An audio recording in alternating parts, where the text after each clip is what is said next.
बिस्मिल्लाहिर्रहमानिर्रहीम। अस्सलाम वालेकुम। लाखों करोड़ों दुरूद सलाम हज़रत मोहम्मद मुस्तफ़ा सल्लल्लाहु अलैहि वसल्लम पर जो वजह कायनात हैं, आप सबको मेरी तरफ़ से जुमा मुबारक। आज की रेसिपी है कीमा चावल की। ये कीमा चावल मैं बचे हुए कीमे और बचे हुए चावलों के साथ बना रही हूँ। मैंने दम कीमा बनाया था, थोड़ा सा मेरे पास वो बच गया है, और ज़ीरे वाले चावल बनाए थे, थोड़े से वो बच गए हैं। दम कीमा और ज़ीरा राइस की रेसिपी मैंने आपके साथ पहले ही शेयर की हुई है, चैनल के ऊपर मौजूद है, आप वहाँ से देख सकते हैं। तो रेसिपी का आगाज़ करते हैं। उससे पहले अगर आपने अभी तक मेरे चैनल को सब्सक्राइब नहीं किया है तो चैनल को सब्सक्राइब कर लीजिए और बेल बटन को प्रेस कर लीजिए ताकि हर नई आने वाली वीडियो का अलर्ट सबसे पहले आपको मिल सके। ये देखिए, थोड़ा सा दम कीमा है मेरे पास और थोड़े से ज़ीरा राइस है।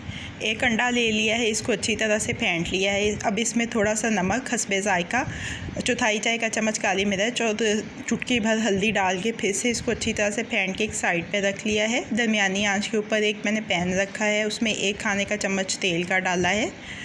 उसमें अंडा डाला और अंडे को ऐसे तोड़ते हुए पका लेना है, छोटे छोटे पीसेस में हो जाए और अच्छी तरह से पक जाए।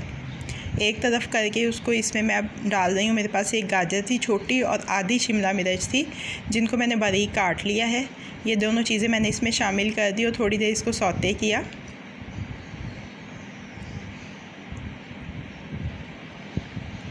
अब इसमें डाल दिए चिल्ली सॉस 1 चाय का चम्मच, सफ़ेद सिरका 1 चाय का चम्मच, सोया सॉस 1 चाय का चम्मच, साथ ही जो बचा हुआ दम का कीमा था मैंने वो इसमें शामिल कर दिया है और इसको अच्छी तरह से मिक्स करके 2-3 मिनट पका लेना है।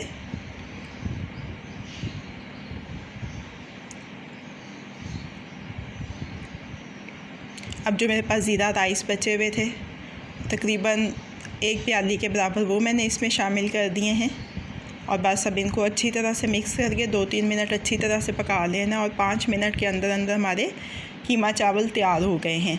चूल्हे को बंद कर दिया है और अब इन कीमा चावल को मैं डिश आउट कर रही हूँ।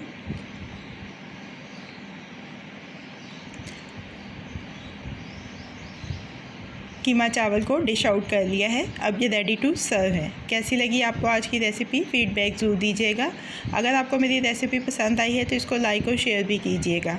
मज़ीद झटपट बन जाने वाली मज़ेदार रेसिपीज़ जानने के लिए मेरे चैनल को देखते रहिए। अल्लाह पाक आपके दिलों को, घरों को, दस्तरखानों को हमेशा आबाद रखे। फ़ी अमान अल्लाह।